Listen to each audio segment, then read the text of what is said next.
Selamat malam Mas Andik, terima kasih sudah bergabung di channel saya God and Beyond. Mas Andik, terima kasih. Selamat malam Mas Yadi, sebelumnya salam kenal dan terima kasih banyak sudah diundang ke channel God Ambient ya. Iya. Salah satu channel favorit saya ini sebenarnya. Aduh. Sudah lama saya kepoin dan beberapa kali sudah sempat saya komenin tapi mungkin saya lupa ya Mas Yadi pernah respon nggak ya? Saya lupa. Sudah lama sih. Mungkin saya nggak tahu bahkan kalau Mas Andik sempat menonton video saya dan komen di sana gitu loh. Cuman tapi saya kayaknya belum ini deh, belum lihat komennya Mas Andik. Tapi nanti saya cek lah. Di akun yang lain Mas, pakai akun yang lain. Oh, pakai akun yang lain. eh Mungkin audiens saya pasti bertanya-tanya kan siapa ini Mas Andik, siapa berkisah Quran gitu. Jadi sebelum kita diskusi, sebelum kita ngobrol, mungkin Mas Andik ada baiknya untuk mengenalkan diri dulu. Silakan Mas Andik. Ya, terima kasih atas kesempatan yang diberikan. Ya, nama saya Andik. Saya di sini mewakili channel yang bernama Berkisah. Ini channelnya sebenarnya baru ya. Baru saya isi dari 2024 akhir Desember kemarin ya. Sekitar postingan pertama itu tanggal, saya lupa tanggal berapa. Yang jelas kayaknya menjelang tahun baru kalau nggak salah. Nah itu sebenarnya channelnya sudah dibuat sejak lama setahun sebelumnya yaitu 2024 Januari kalau nggak salah. Tapi baru meyakinkan diri untuk diisi untuk di apa ya ya untuk meyakinkan diri untuk diisi video-video yang mana ya saya harus punya ini ya punya plan ke depan seperti apa ini videonya. Nah dan sepertinya pada bulan Desember kemarin itu ya akhirnya saya meyakinkan diri ya Bismillah ya udah saya akan coba buat channel berkisah ini, kemudian isinya ya sekitar tentang syiar dan dakwah Islam mungkin ya ininya Hmm. core-nya, cuman tapi memang berangkat dari ini dari keresahan saya terhadap justru terhadap ini kondisi saudara-saudara saya sendiri umat Islam ya mungkin ya itu sih Mas Hmm. jadi ya Eh, dengan ya, siap. Terima kasih Mas itu Andik. ya. Dan Ah. untuk teman-teman yang belum tahu asbabun nuzulnya video ini ya. Jadi eh, beberapa hari yang lalu saya itu komen di di salah satu videonya Mas Andik yang membahas soal eh, fakta kebenaran Islam ya, bukti-bukti yang mendukung kenapa Islam ini benar atau salah gitu loh. Dan saya komen di sana dan Mas Andik respon. Jadi terjadilah diskusi hari ini ya, malam ini. So ya, itu sedikit konteks dan perkenalan. Mungkin aku pengen mulai dengan ini ya. Saya yakin banyak teman-teman saya yang mungkin belum menonton videonya Mas Andik yang fakta kebenaran Islam itu. Mungkin saya pengen tanya, saya mungkin mulai dengan Mas Andik mulai memaparkan kembali sebetulnya apa saja sih fakta-fakta atau bukti-bukti yang Mas Andik yakini itu bisa membuktikan kebenaran Islam gitu, Pak. Dan kita akan diskusikan itu dari sana. Kita akan mulai dari sana. Silakan, Mas Andik. Nanti saya yang respon. Ya, jadi gini sebenarnya kan ini kalau mau jujur-jujuran ya, video saya yang terakhir kemarin itu adalah satu video yang paling tidak saya suka Aduh. sebenarnya. Serius Mas, bener Mas.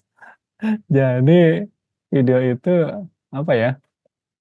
Sebenarnya saya ingin memancing suatu curiosity ya gitu ya, curiosity, memancing sebuah jawaban-jawaban dari teman-teman dari audiens yang ya saya nggak tahu jawabannya seperti apa, tapi ternyata dari situ, wah banyak hal ya ternyata yang saya dapat ya macam-macam, ada yang pro, ada yang kontra, ada yang pro, ada yang kontra. Saya baca ada yang nyelekit, ada yang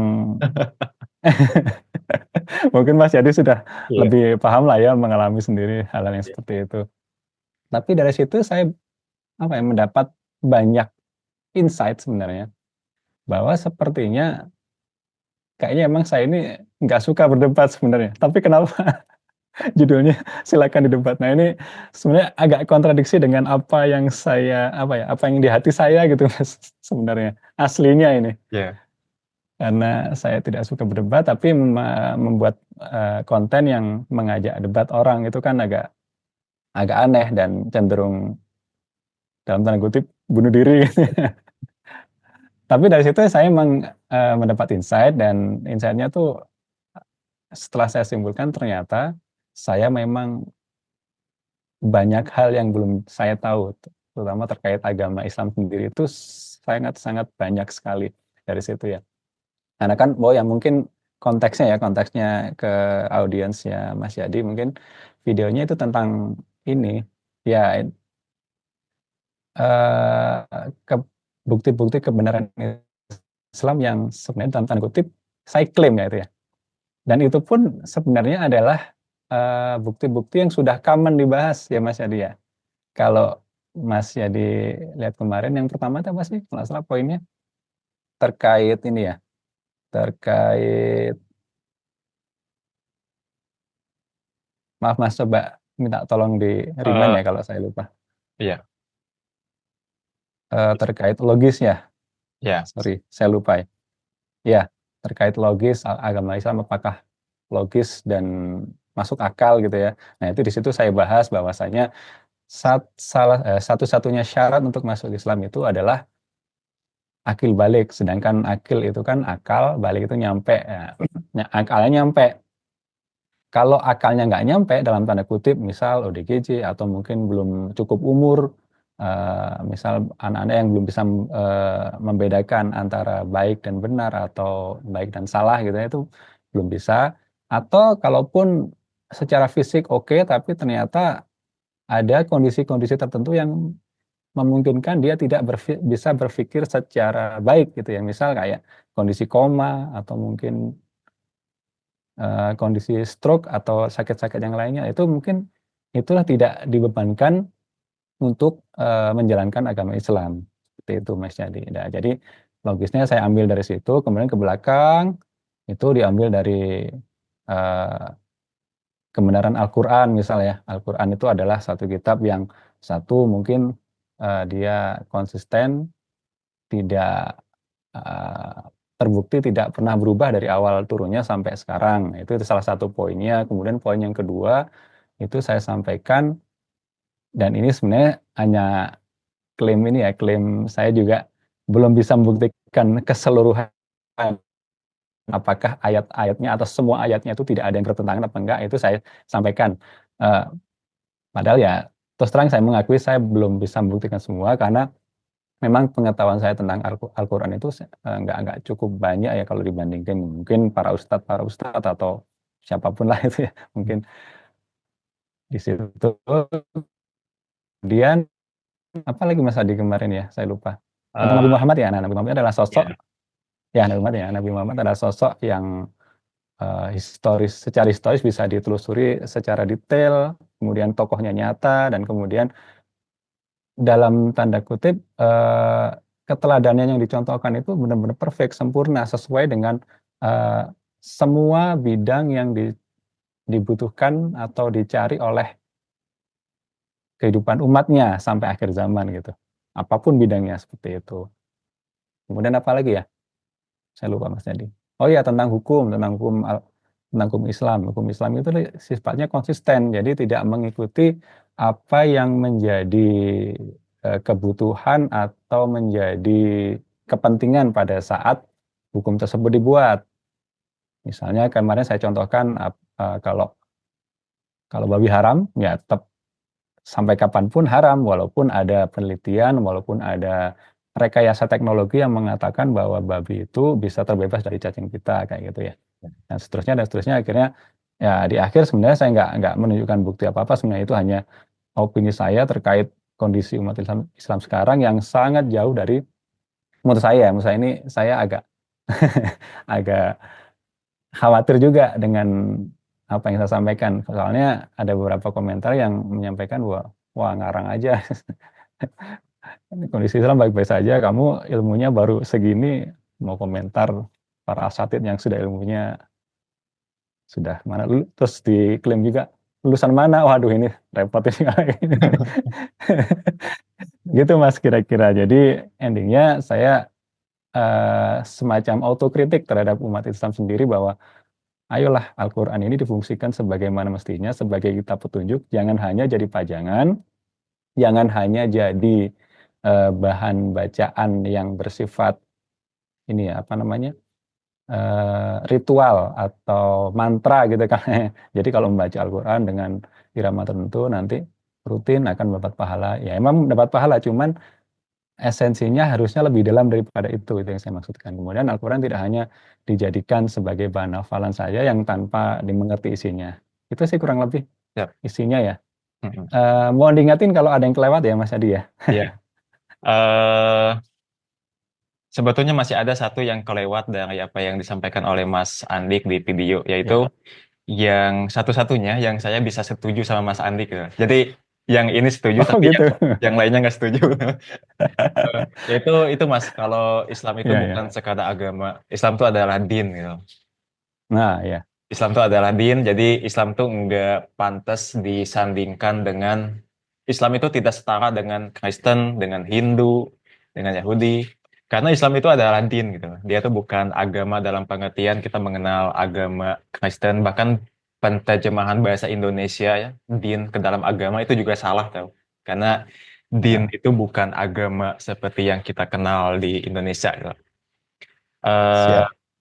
itu sebetulnya satu poin yang Mas tadi lupa untuk mention, tapi itu adalah satu poin yang buat saya tuh setuju. Bagi saya sama. Sip Mas.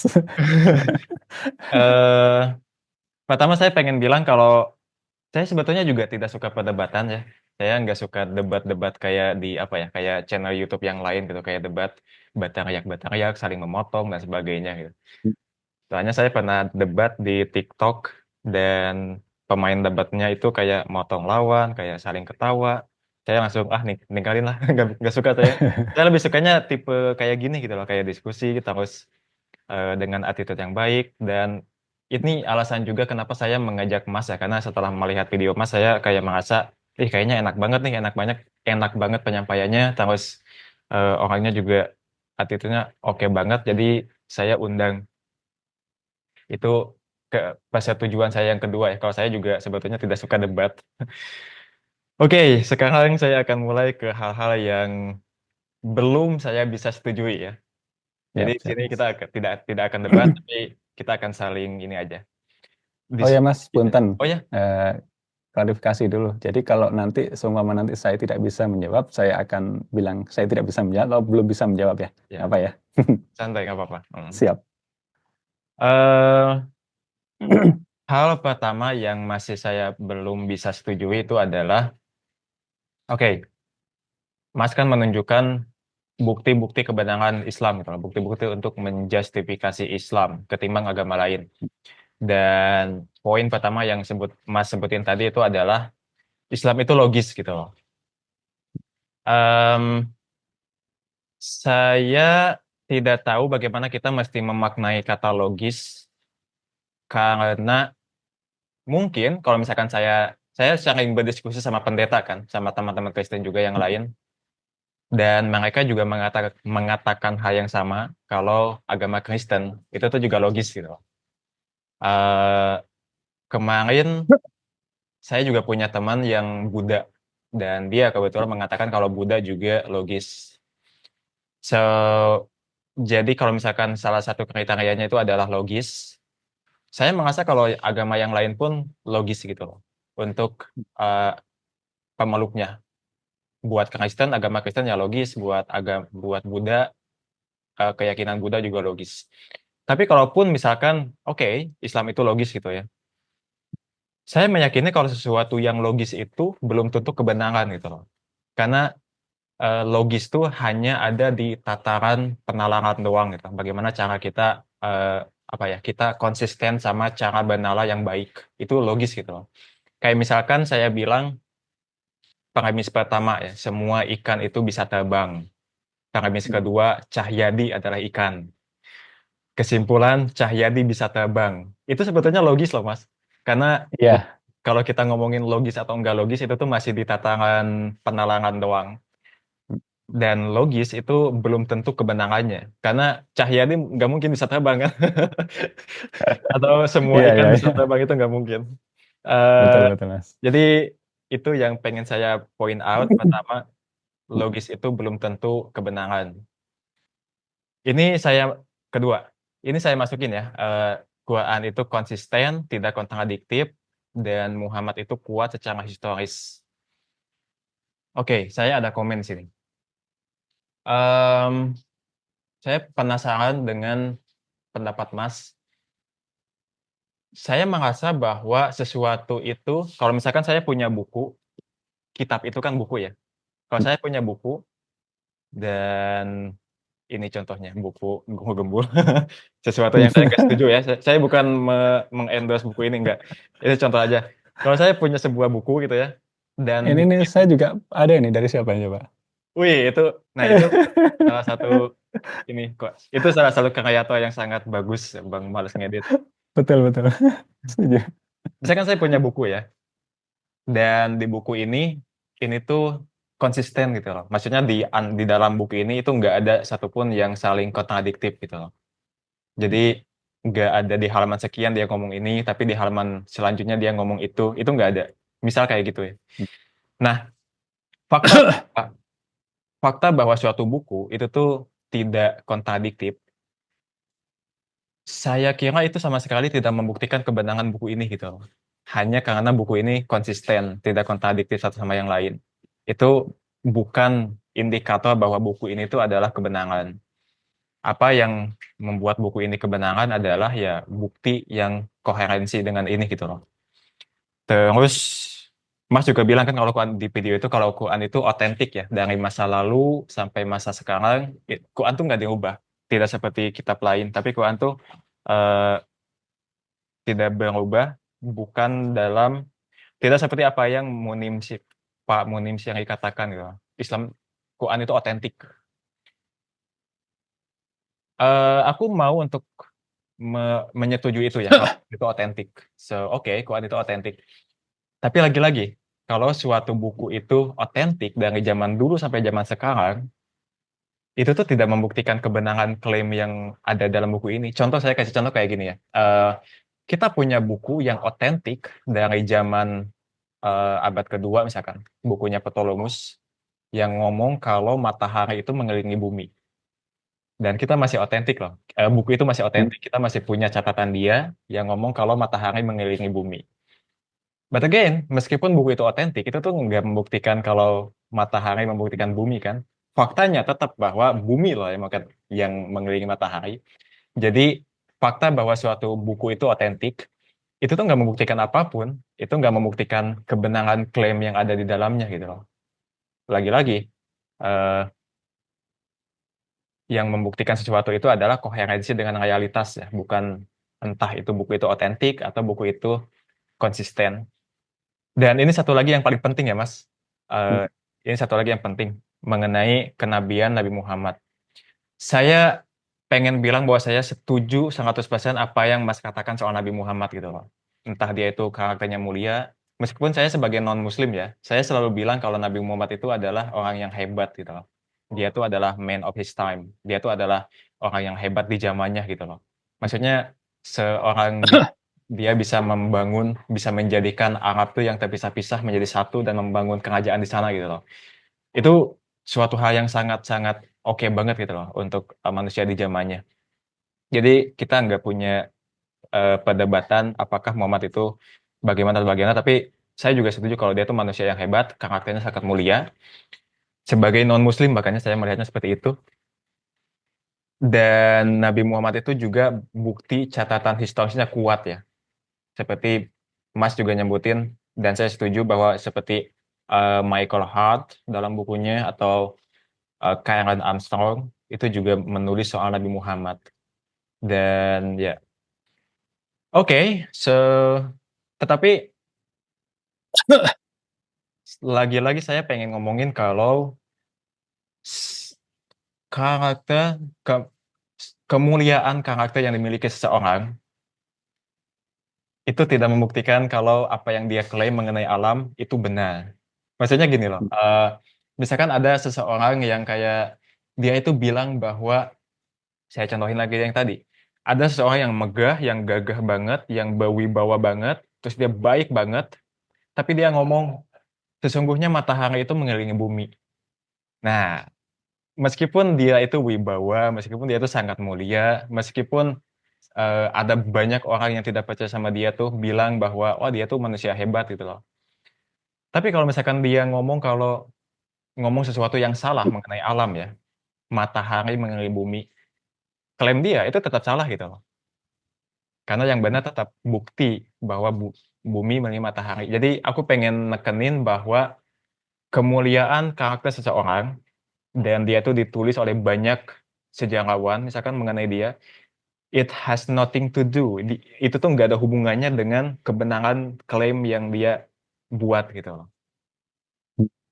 So, mungkin itu komen-komen itu dulu lah komen-komen yang pengen saya sampaikan sama videonya Mas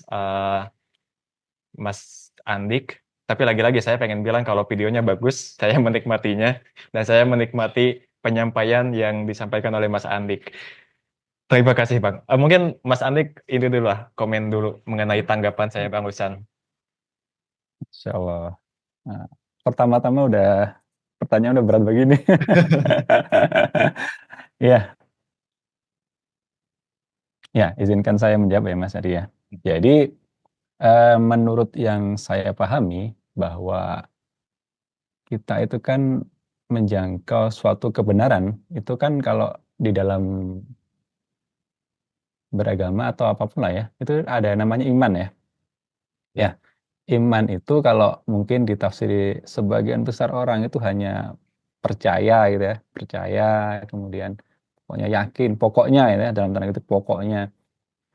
Padahal kalau kita menengok diri kita sendiri, melihat diri kita sendiri, itu kan kita pasti punya dua ini ya, dua unsur ya yang tidak terpisahkan.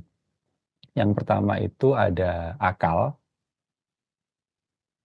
yang kedua ada hati ya. Ini nggak tahu nih Mas Yadi apa setuju apa enggak. Jadi akal itu mewakili diri kita dalam hal sintasa untuk pemikiran-pemikiran yang bersifat logis, kemudian rasional, kemudian eh,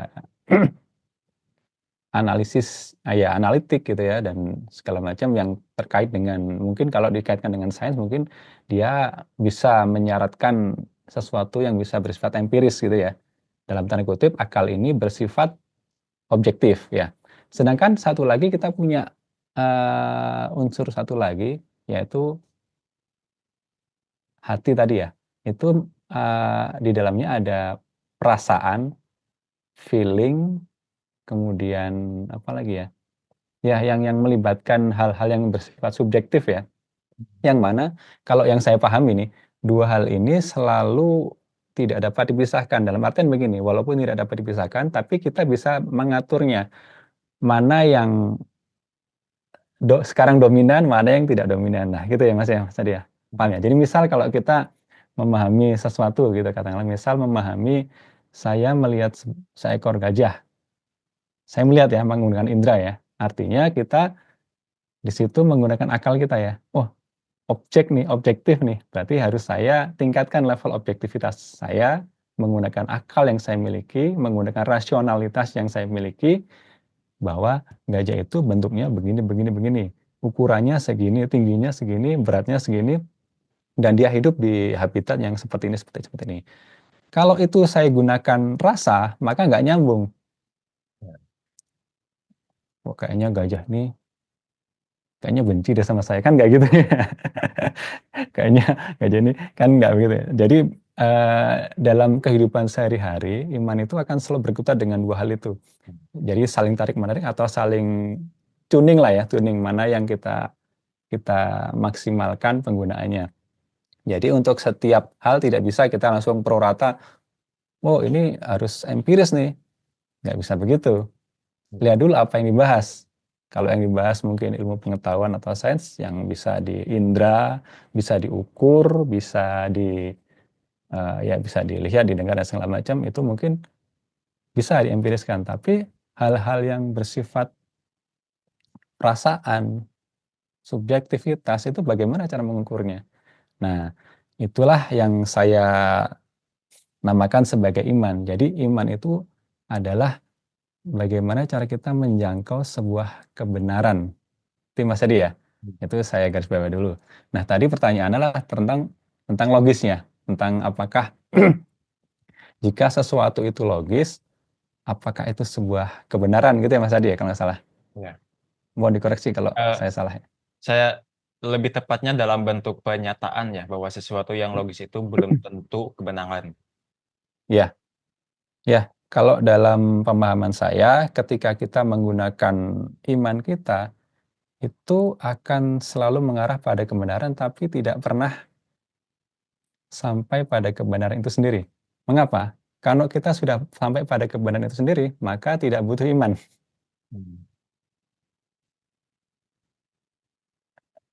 Jelas nggak ya penjelasan saya? Jelas, jelas. Nangkep poinnya. Iya, gitu ya. Jadi misal kalau kita memahami Tuhan gitu katakanlah ya, kita akan mendekatinya dari berbagai berbagai dari dua hal tadi ya. Secara akal rasionalitas kita maksimalkan sampai segimana. Misal saya pernah dengar ini ya, argumennya Ustadz Nuruddin, mungkin Mas Yadi sudah pernah mengulasnya, argumentasi yang keren banget, Iya. yang kontingent ya, itu keren banget. Nah, akal sampai ke sana, tapi secara subjektif apakah kita juga bisa nyampe ke sana? Itu kan pertanyaan yang lain juga. Sedangkan kalau kita bicara kebenaran, dua-duanya itu harus memenuhi kriteria sampai gitu ya. Hmm. Nah, sedangkan padahal kalau kita bicara dua hal itu, baik subjektif maupun objektif, kedua-duanya sama relatif, Mas. Jadi, walaupun katakanlah sekarang sains sudah sampai secanggih ini ya, tapi kan tetap selalu menyisakan beberapa pertanyaan-pertanyaan lanjutan, selalu menyisakan misteri. Jadi intinya perjalanan kita itu tidak pernah final dalam memahami sesuatu. Nah, itulah iman sebenarnya. Nah, dalam hal ini yang menurut saya match banget dengan konsep ini adalah Islam. Kenapa? Karena dalam akidahnya sendiri hanya Allah lah yang maha benar. Selain itu tidak. Itu yang poin utamanya sih ya. Itu poin utamanya. Ada tanggapan dulu nggak Mas dari sini Mas?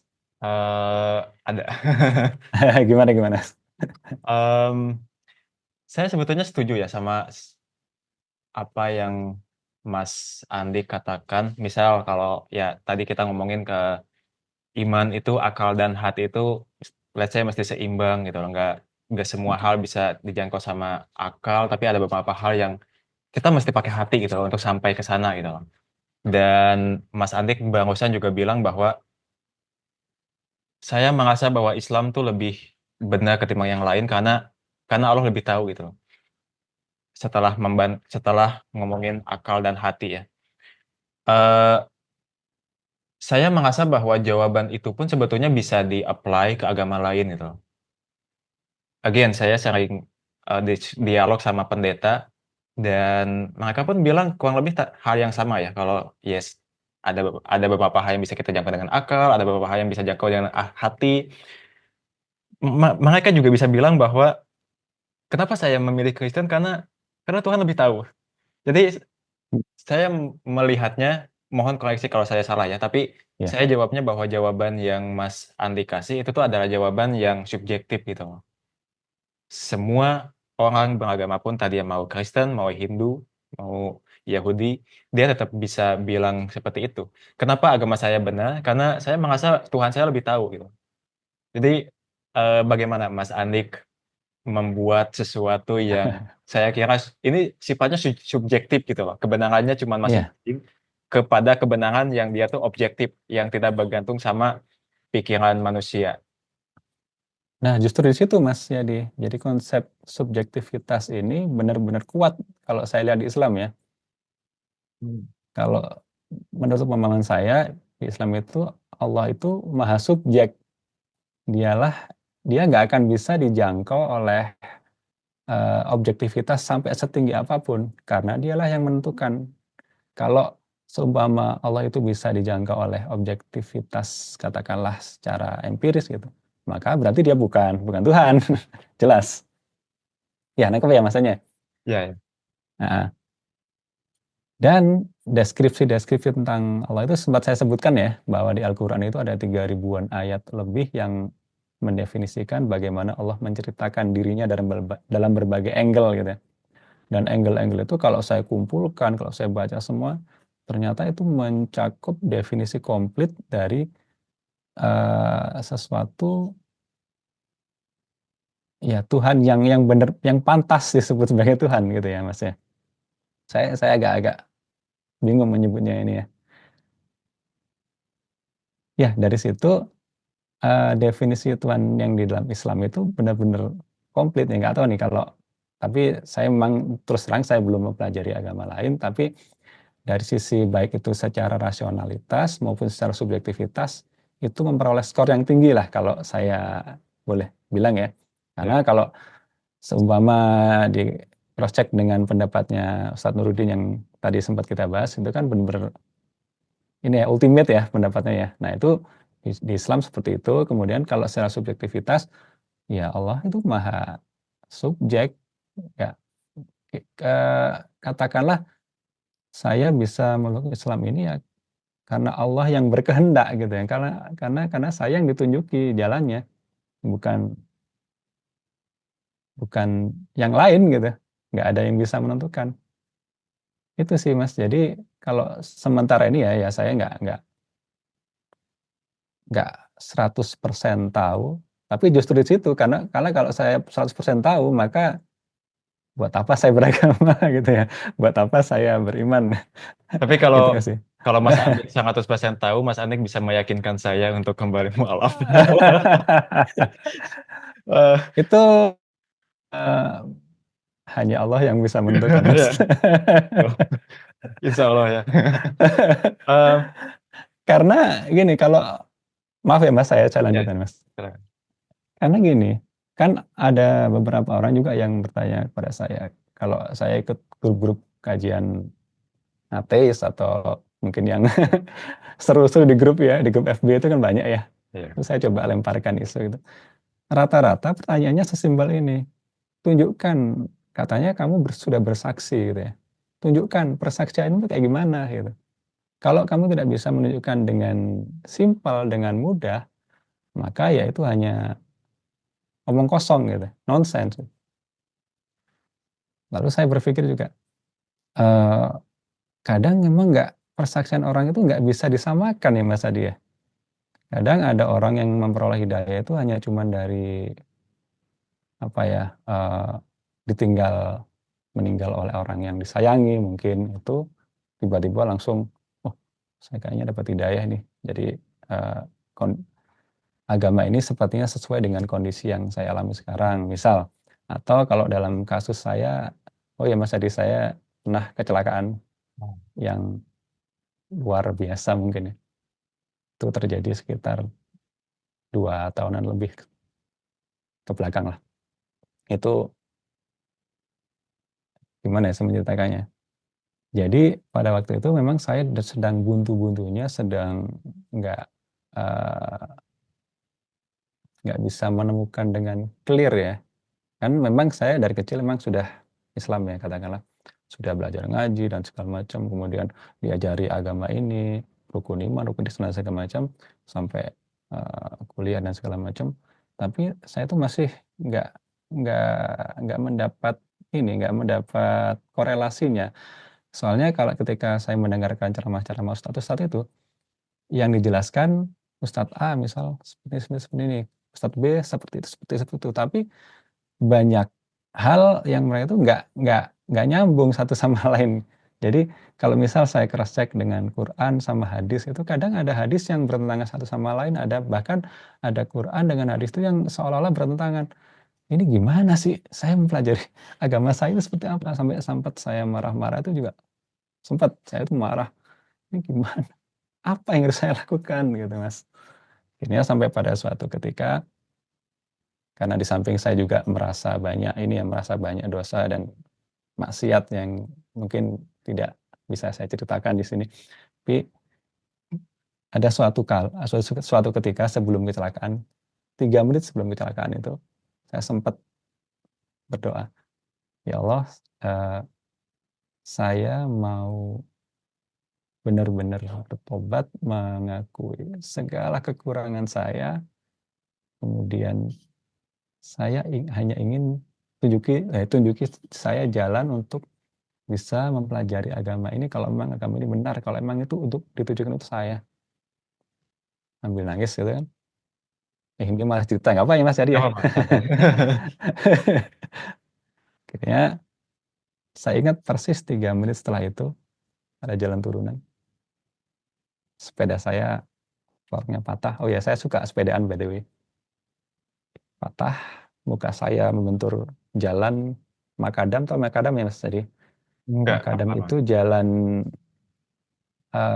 kalau Mas Adi pernah tahu jalan yang udah siap di aspal, belum di aspal, itu kan ada batu-batu. Nah itu Ya. seperti itu. Itu jalan itu belum di aspal kondisinya. Muka saya mentus itu. Wah, ini hancur Mas. Ih. Jadi yang Mas jadi lihat ini adalah hasil operasi. Ah, ya. Ini hidung saya pindah sini, hancur. Ini turun, rahang segini. Pokoknya nggak bentuk lah waktu itu. Jadi, tapi anehnya ketika jatuh itu saya masih sadar ya. Apa yang saya ucap pertama kali? Alhamdulillah saya ditunjukkan. Hmm. Jadi saya, ya ini memang subjektif ya, tapi Ya. itu kejadian di saya dan ketika itu operasi dan segala macam, luar biasa Mas operasi Mas. Itu satu-satunya peristiwa yang saya merasakan sakitnya itu luar biasa. Sakitnya nggak tahu, nggak bisa saya ceritakan, itu sakitnya, wah Masya Allah. Tapi setelah akhirnya 3 bulan setelah itu kan saya mulai pulih. Baca Quran lah. Ternyata yang saya baca itu Al-Imran 133 kalau nggak salah. Wasari'u ila magfiratim mir rabbikum. Jadi bersegeralah menuju ampunan Tuhanmu. Langsung, wah saya nangis Mas. Eh, jadi ya itu persaksian bagi saya. Kalau dibilang itu subjektif, ya memang subjektif. Tapi setelah itu akhirnya saya susun, saya rangkai kembali, ternyata oh alah, ternyata ketika saya baca Al-Quran lagi, di situ ada kata kunci lagi bahwa Al-Quran itu mengandung petunjuk-petunjuk bagi manusia dan penjelasan atas petunjuk-petunjuk itu. Jadi Al-Quran ini adalah sebenarnya adalah whole konsep, ada whole package yang harusnya kita bisa pahami dulu dari situ sebelum ke yang lain. Nah, dari situlah saya mulai membaca, oh ya Allah, ternyata ayat itu kalau menjelaskan, Al-Quran itu kalau menjelaskan ya ayat-ayatnya, nggak bisa cuma dari satu ayat, terus kita paham, oh maknanya begini, nggak bisa. Padahal itu yang saya terima dari zaman kecil saya dulu, oh Ustadz A menjelaskan ayat ini, tadabbur surah, kan kita biasa bisa suka ini ya Mas ya, mendengarkan. Uh, Tadabbur surat Al-Ikhlas misal, yang diambil cuma itu aja. Padahal sesungguhnya enggak. Ayat-ayat itu saling terkait satu sama lain yang ketika kita uh, breakdown satu demi satu, itu bisa menjelaskan sampai sedetail-detailnya apa yang kita tanyakan gitu ya. Misal, contohnya gini, tentang katakanlah definisi ibadah itu apa ya. Mas Hadi dulu sempat kayaknya di videonya, saya lupa, uh, membahas tentang wa ma khalaqtul jinna wal insa illa liya'budun gitu kan. Kita liya'budun kan, abud ya. Saya cari itu yang akar kata, yang sama akar katanya dengan abud itu apa saja sih. Ternyata Mas banyak, kan kita punya Quran digital ya. Ya. Itu kan banyak banget ketika ditelusuri, banyak banget, ada ratusan ayat yang menjelaskan itu. Saya baca satu-satu.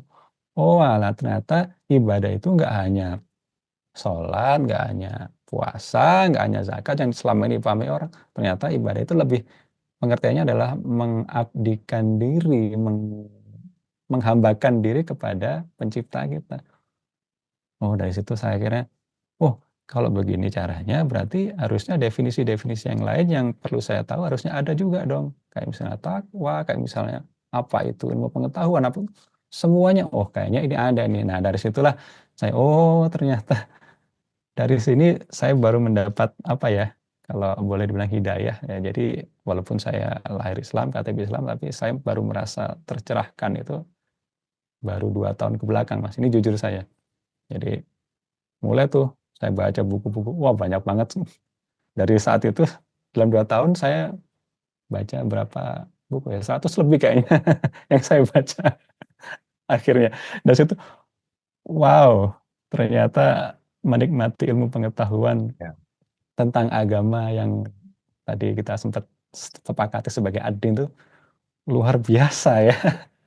Dari situlah akhirnya ya emang tidak mudah menjelaskan bersaksi itu dalam term yang simpel ya, karena memang pengalaman orang, setiap orang itu beda-beda dan itu deep, dalam bagi setiap orang ya Mas. Saya nggak tahu apakah orang yang lain apakah dapat ide yang sama seperti saya apa tidak, saya nggak tahu. Dan ya kalaupun ada yang bercerita kayak saya sekarang ini ya saya pasti hormati, saya juga merasakan soalnya seperti itu.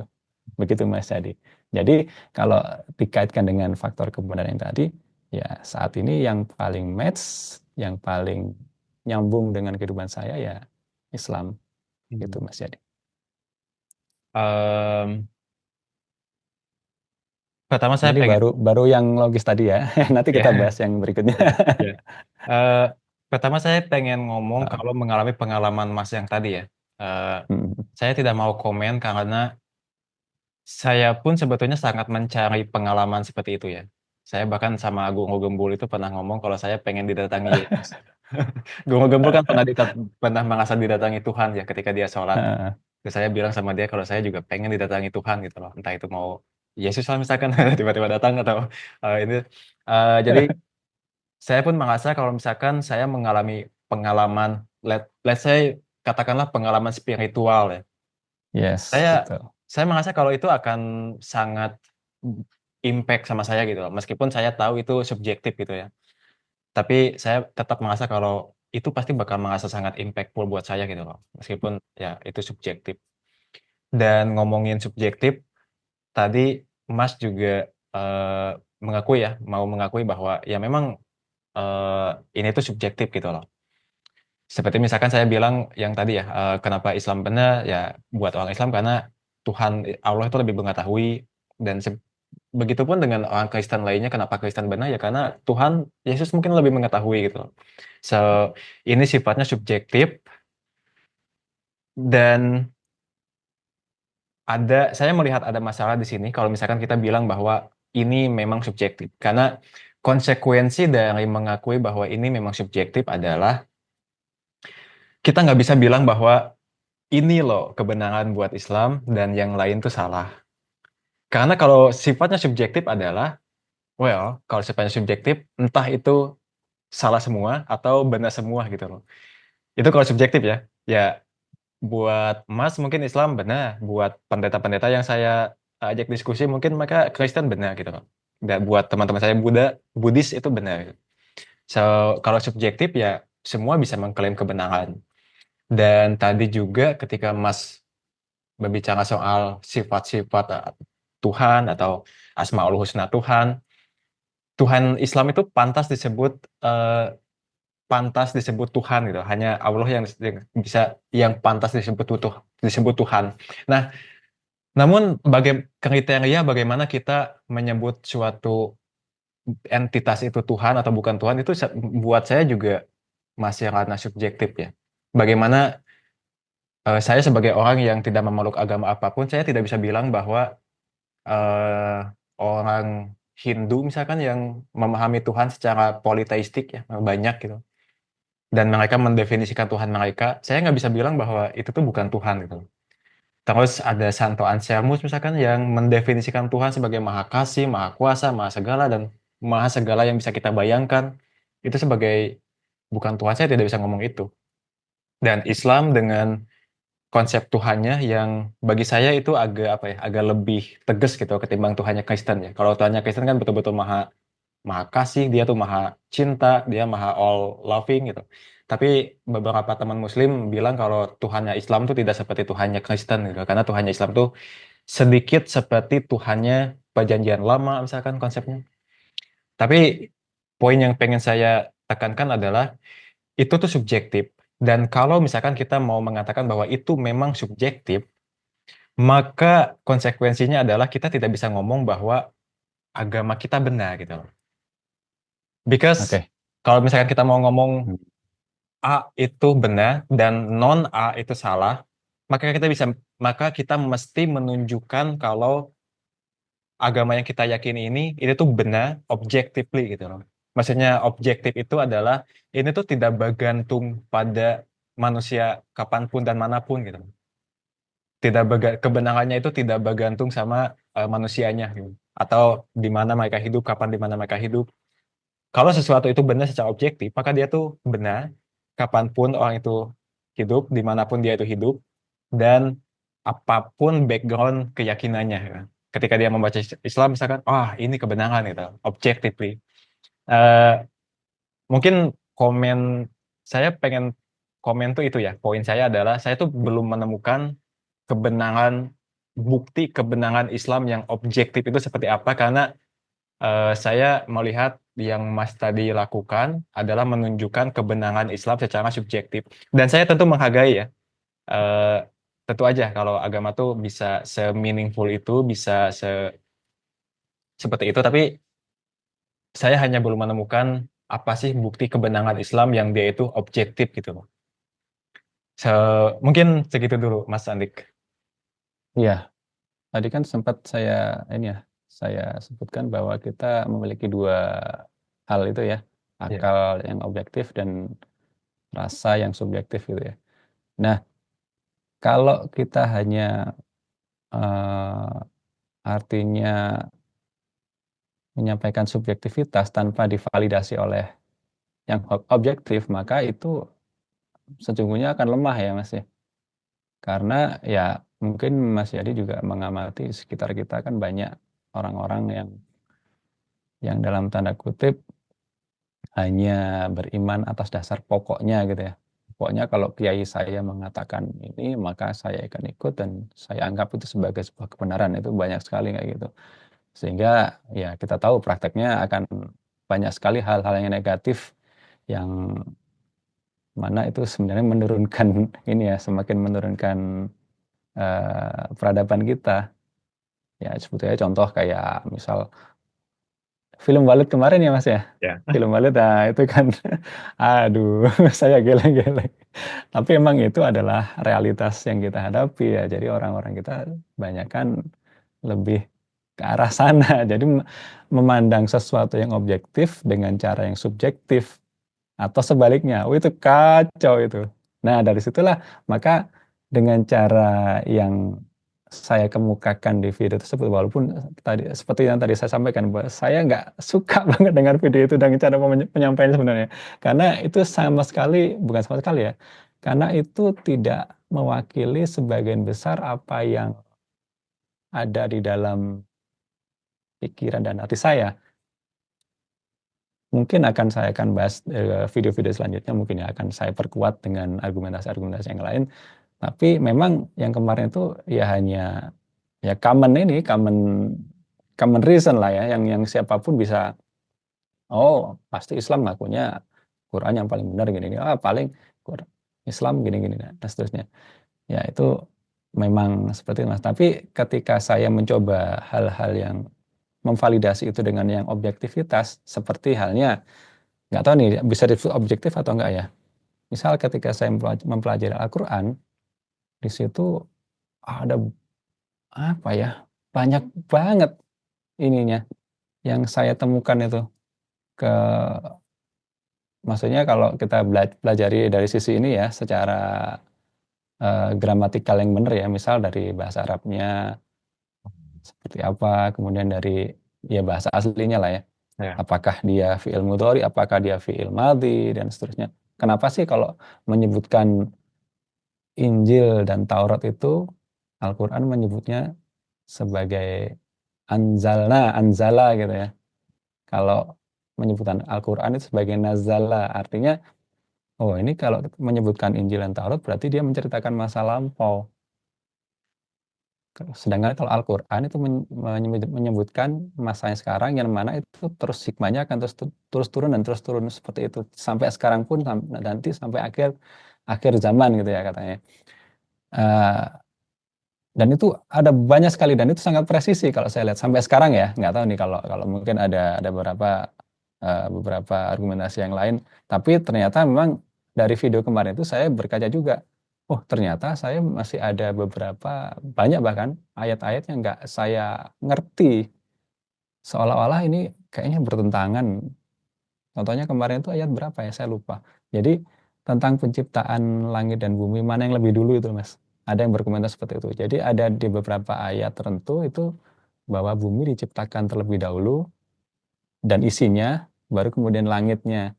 Sedangkan di ayat yang lain itu langit dulu baru kemudian menuju bumi. Itu ada beberapa yang kayak gitu. Nah, itu terus terang saya belum bisa menjawab dan saya perlu mempelajarinya dengan detail. Tapi sejauh ini selama ini yang saya pahami, yang saya pelajari dari Al-Qur'an itu isinya luar biasa ya. Tapi ya mungkin karena saya nggak bisa menunjukkan dulu di sini, sepertinya saya perlu waktu untuk Iya, mempelajari kontennya dan menyampaikannya mungkin kali ya. iya. Tapi nggak tahu apakah ini bisa disebut objektif apa enggak ya. Hmm, itu sih Mas Mmm, ya. dalam mungkin itu bisa ya disebut objektif, dalam arti, seseorang yang dia itu lahir bukan dalam keluarga Islam misalkan, seseorang itu lahir dalam agama Hindu misalkan ya, terus dia membaca Al-Quran, terus dia kayak menemukan, oh ternyata Al-Quran tuh kaya gitu loh. Seperti yang Mas sebutin ya, kaya akan bahasanya indah sekali dan sebagainya. Itu mungkin bisa disebut objektif. Betul-betul bisa ya, bukan mungkin, tapi betul bisa disebut objektif gitu. So, Quran itu objectively kaya, ya, katakan seperti itu. Um, so, ya aku pengen bilang bahwa itu jawaban yang bagus. Meskipun saya masih melihat ada masalah, karena bagaimana dengan kitab yang lain? Misalkan ada seorang pendeta yang datang kepada Mas dan menceritakan betapa kayanya Bible mereka.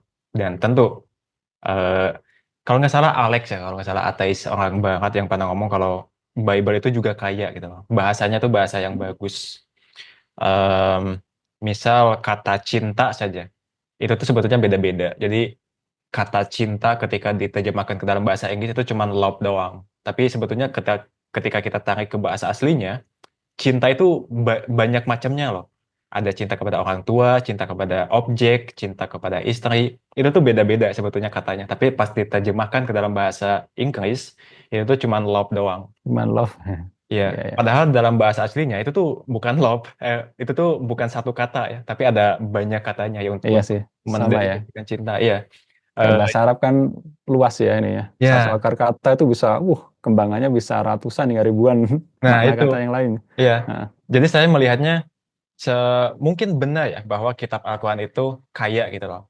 Dan saya nggak mau membantah itu ya karena kemarin saya habis collab sama Pak Gigi dan menyampaikan kalau Quran itu memang ada ketika orang Arab pada saat itu tuh lagi gila-gilanya sama syair gitu. Semuanya adalah pembuat puisi, pembuat syiar gitu loh. Jadi pembuat syair ya.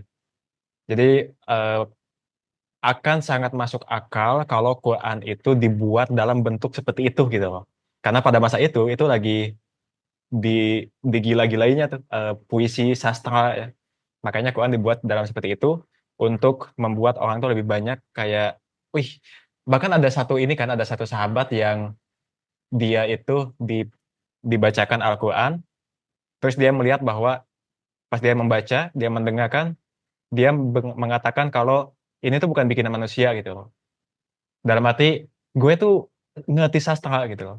Gue tahu sastra yang baik itu kayak gimana, sastra bikinan manusia yang paling baik itu kayak gimana, gue tahu. Dan ketika dia baca Quran, dia merasa kalau ini bukan manusia yang buat nih, karena dia paham betul akan sastra itu kan. Jadi, saya tidak akan membantah kalau Quran tuh begitu kaya, apalagi kalau ngomongin sastranya ya. Eh itu objektif, tapi sekali lagi saya akan bilang bagaimana dengan kitab lain pun, karena kitab lain pun itu juga sama-sama objektif. Dan kalau saya mau komitmen sama yang saya katakan tadi di awal, sebetulnya ini masih belum bisa membuktikan kebenaran klaim yang ada di dalamnya. Maksudnya, misalkan kita mengatakan hal yang salah secara realitas, tapi dalam bahasa puitis, itu tetap salah gitu. Ya, ya, paham, Mas. Atau ya, atau ya sebetulnya gampang aja sih bilang aja kalau memang maksudnya bukan mengklaim soal realitas ya, tapi memang maksudnya cuman maksudnya cuman metaphorical doang. Misalnya ketika dibilang ada ayat kan bumi dihampakan gitu loh. Seolah-olah kita bacanya kan ini kayak oh ini kayak ngomongin bumi itu flat gitu, flat earth gitu. Padahal enggak ya. Kalau kita baca dengan Enggak. benar, kalau kita baca sesuai dengan interpretasi yang benar gitu loh. Ini sebetulnya bahasa metafora kan, bahasa kiasan gitu loh. Bisa metafora, bisa enggak, Mas? Oh, Kalau yang saya pahami itu kan yang digunakan beda antara menjelaskan menggunakan ja'ala dan khalaqa. hmm, Sedangkan Al-Quran itu begitu presis ya, ketika menjelaskan sesuai bentuknya, sesuai apa yang tampaknya. Misal ketika bumi disebut sebagai benda yang bulat, maka disebut sebagai kholako. Tapi ketika bumi disebut sebagai fungsi atau fungsinya seperti apa, maka ja'ala yang digunakan. Nah itu sampai sedetail itu. Makanya ini apakah ya seperti ini adalah hal yang objektif atau tidak? Nah ini ya kita saling bertukar pikiran lah ya Mas Yadi. Tapi tadi menarik ketika Mas Yadi membahas tentang Al-Quran yang pada saat itu ya. Ini sebenarnya ada sejarahnya kan. Kalau sejarah mungkin bisa diverifikasi secara objektif kali ya. ya. Pada waktu itu sejarah yang kalau dari yang saya baca, eh, bangsa Arab itu tidak sekaya bangsa-bangsa yang lain yang peradabannya maju. Sebut saja katakanlah kalau Mesopotamia mungkin ya dengan cuneiformnya, huruf paku ya mungkin ya. Pada masa itu mungkin Romawi sama Persia ya. Roma, Persia juga, atau lebih jadul lagi hieroglif itu kan udah kaya banget ininya Ya. secara tulisan ya. Nah, sedangkan bangsa Arab waktu itu nggak punya khasanah yang seperti itu, apalagi tulisan. Tulisan yang terkenal aja, yang abjad terkenal dari bangsa Arab itu hanya bahasa Nabatean kalau nggak salah. Itu ditemukan sekitar 400 tahun sebelum Masehi sampai sekitar zamannya Nabi Muhammad lahirlah sampai segitu. Itu pun nggak sebanyak huruf Arab yang sekarang yang kita kenal gitu.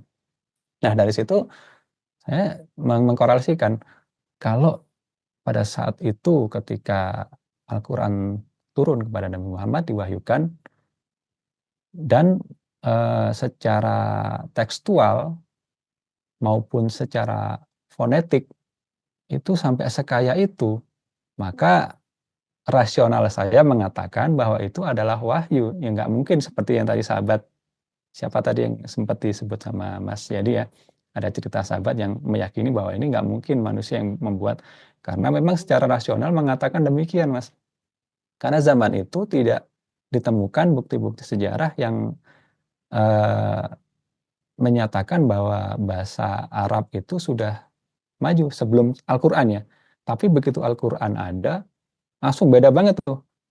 Jauh sekali perbedaan katanya baik secara tulisan maupun secara ini ya, bahasa ya, secara bahasa lisan gitu.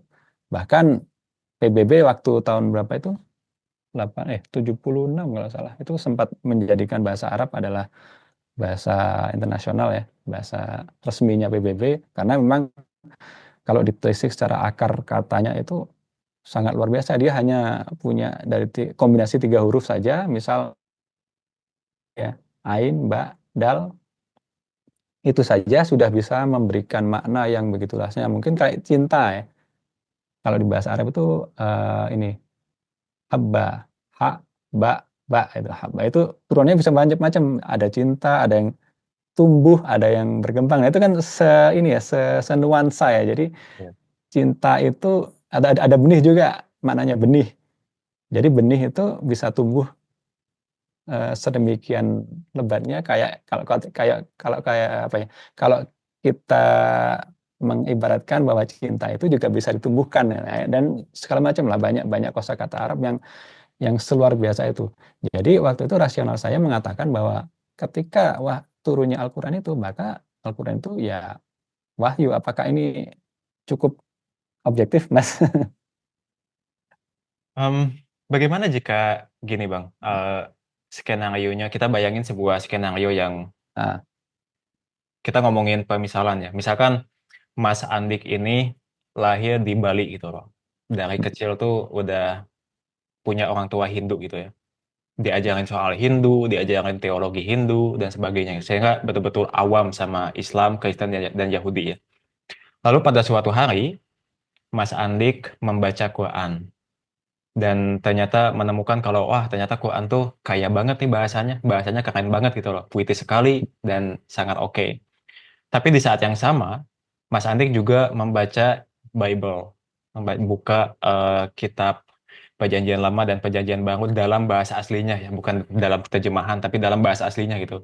Misalkan Mas Andik mempelajari bahasa Yunani, Mas Andik mempelajari bahasa Ibrani gitu loh. Terus sama-sama menemukan, oh ternyata bukan Quran saja loh yang kaya bahasanya, yang sangat megah banget bahasanya. Ternyata kitab Bible pun itu sangat megah juga. Nah, Mas Andi kayak melihat suatu dilema di sini ya.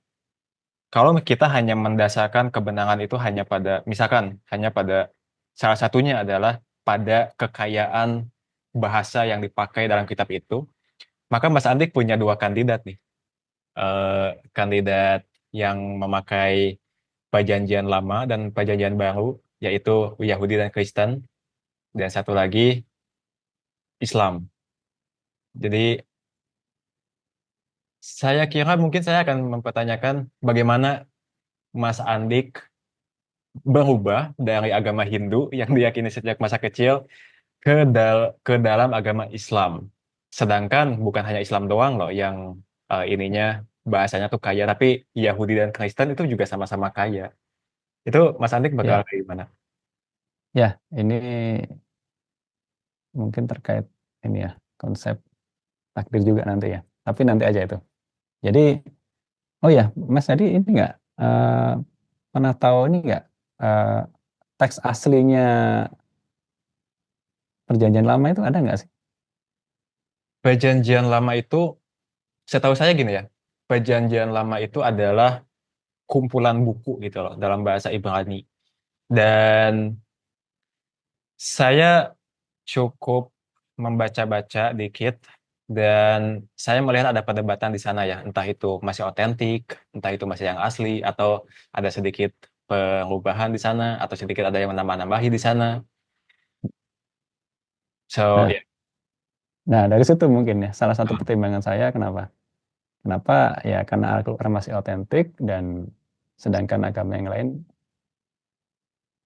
dalam tanda kutip saya tidak menuduh tidak otentik ya, tapi kalau dalam fakta kesejarahan, fakta bukti-bukti artefak-artefaknya itu masih banyak perdebatan di sana kan, dan tidak benar-benar dibuktikan 100% otentik selayaknya Al-Quran membuktikan dirinya otentik sampai sekarang gitu. Hmm. Itu pertimbangan terbesar saya. Tapi kalau kita tarik lagi, ada dua tadi pertimbangan kan. Yang satu pertimbangan objektif, satu subjektif. Nah, kalau subjektif karena saya tadi misalkan dibesarkan dari lingkungan Hindu, Bali gitu ya. Ya, itu mah balik lagi Mas. Terserah yang menentukan saya besar di mana, saya di lingkungan mana. Kalau seandainya Allah itu menginginkan saya memeluk Islam, one way or another saya pasti akan menemukan. Ya, Bagaimana itu subjektifnya ya. ya? Tapi bagaimana kalau misalkan saya datangin teolog Kristen misalkan atau teolog Yahudi, saya datangkan kepada Mas di sini kapan-kapan, terus dia menjelaskan banyak sekali bukti bahwa oh enggak loh, ternyata kitab kami itu masih asli, kitab kami itu masih otentik. Apakah Mas akan tiba-tiba berpikir ulang soal oh ternyata ada loh kitab lain yang dia tuh masih otentik dan dia juga bahasanya kaya dan indah gitu. Ya fair-fair aja, nggak apa-apa. Iya. Jadi gini Mas, kan banyak orang-orang kita yang menyebutkan bahwa kita tidak boleh membandingkan antara sains dengan agama misal katakanlah ya. Mhm. Karena apa? Agama itu sudah final, sudah fix, sedangkan sains itu masih, Iya. eee, belum final. Jadi masih menunggu pembuktian-pembuktian selanjutnya. Kalau memang ada kesalahan maka akan direvisi dan segala macam. Dalam hal ini kalau menurut saya ada kesalahan logika bahwa yang diklaim sebagai agama itu sudah final, iya. Kalau dalam ini Islam memang sudah final, tapi pemahaman kita tentang Islam itu tidak akan pernah final. Iya. Nah, itu yang tidak banyak diakui oleh sebagian besar orang pemeluk Islam sendiri bahkan ya. Jadi itulah sebenarnya ujung pangkal masalahnya kan di situ ya. Wah, Islam udah final, udah bener. Ya, iya emang, tapi yang kamu sampaikan itu adalah tafsiran siapa terhadap agama ini itu kan. Nah, dari sini ya saya sebenarnya nggak ada masalah, terbuka saja selama itu make sense bagi saya, monggo silakan. Tapi pasti ada kunci yang tidak bisa disangkal itu tadi kayak pertimbangan-pertimbangan. Ya sampai sekarang yang terbukti otentik ya yang saya ketahui ya Hmm. hanya Al-Qur'an gitu. Kalau memang kitab-kitab yang lain masih terbukti secara otentik, komplit ya, versi komplit ya, ya monggo disajikan gitu fakta-faktanya. Kalau memang ada faktanya, kalau ternyata nggak ada ya nggak apa-apa. Dan ketika menilai suatu kebenaran, saya bukan satu dan nol ya Mas ya. Ketika saya menilai, oh ketika agama saya Islam ini benar, maka semua hal yang ada di agama lain itu pasti salah. Enggak, enggak seperti itu kan. Karena memang dalam keyakinan Islam itu kan, Islam itu membenarkan agama-agama sebelumnya. Hmm. Iya. Dalam artian, eee, tidak semua yang dibawa oleh agama-agama sebelum Muhammad itu semuanya salah. Karena memang kita membenarkan kitab-kitab sebelumnya dan itu ada kok ayatnya di Al-Qur'an, membenarkan kitab-kitab sebelumnya dan nabi-nabi sebelumnya. Tapi apakah kembali lagi, yang dibawa oleh tadi misal katakanlah Mas Jadi menghadirkan pendeta gitu ya, apakah yang dibawa oleh pendeta tersebut adalah kebenaran itu sendiri atau balik lagi, penafsiran dari pendeta tersebut terhadap agama yang diyakini tadi. Sama saja kan akhirnya kita menyajikan, eee, sesuatu, pendeta juga menyajikan sesuatu, jadi ya kita bahas lagi. Lalu menentukan objektivitasnya ya tergantung kuat-kuatan, mana secara historis yang mana lebih kuat, mana secara dan seterusnya, dan itu kembali lagi ketika kita membandingkan sesuatu itu kan, kalau secara objektif kan pasti ya, secara objektif itu kan ada pengukurannya, ada bukti-buktinya, tapi kalau secara subjektif bagaimana? Seperti Mmm, itu. saya menikmati obrolan ini ya, dan masih ada beberapa pertanyaan yang pengen saya Aduh, sampein. maaf ya Mas kalau bahasanya berlibat Mas. Nggak apa-apa, santai. Tapi Saya ini banyak yang saya pikirkan. tapi ini udah 9:30 loh, apakah belum cukup malam? Soalnya saya masih ada beberapa pertanyaan lagi, 2 aja lagi, Mas. Nggak Nggak apa-apa ya? apa-apa, Nggak apa-apa ya? Silakan. silakan, nggak apa-apa. Saya menikmati kok. Karena Eee, terus terang cara pandang seperti Mas Jadi ini baru-baru saya temui juga, oh, iya. baru-baru saya alami juga kan, karena ya emang lingkungan saya kan lingkungan muslim semua kebanyakan dan jarang sekali bahkan nggak pernah kali ya teman-teman non muslim saya berdiskusi serius Iya, tentang agamanya kepada saya. Padahal sebenarnya saya terbuka banget loh aslinya. iya. Mmm, saya penasaran akan tanggapan Mas Andik sama, salah satu keresahan saya dulu ya sama, Islam. Saya nggak tahu apakah ini bakal masuk langganan pas bagian ininya doang ya, saya nggak tahu. Soalnya kalau bagian yang tadi insya Allah aman ya, jadi saya akan, upload di umum. Siap, siap. Tapi untuk bagian yang ini saya nggak tahu nih apakah masuk ke umum atau langganan. Soalnya saya akan ingin menanyakan sesuatu yang sangat-sangat sensitif gitu loh. Saya penasaran bagaimana pendapat Mas Andik. Maafin teman-teman, karena aku akan menanyakan pertanyaan yang cukup sensitif dan jawaban Mas Andik juga sebetulnya bakal dianggap sesat oleh teman-teman muslimnya. Jadi aku akan masukin sedikit sisa podcast ini ke dalam video langganan ya. Untuk teman-teman untuk bisa menonton podcast ini secara lengkap dan menonton video-video aku yang lainnya yang eksklusif. Ayo dukung channel ini dengan join membership, dan seperti biasa aku pengen ngucapin makasih banyak ya sama teman-teman yang udah mendukung channel aku. So ya, ayo join.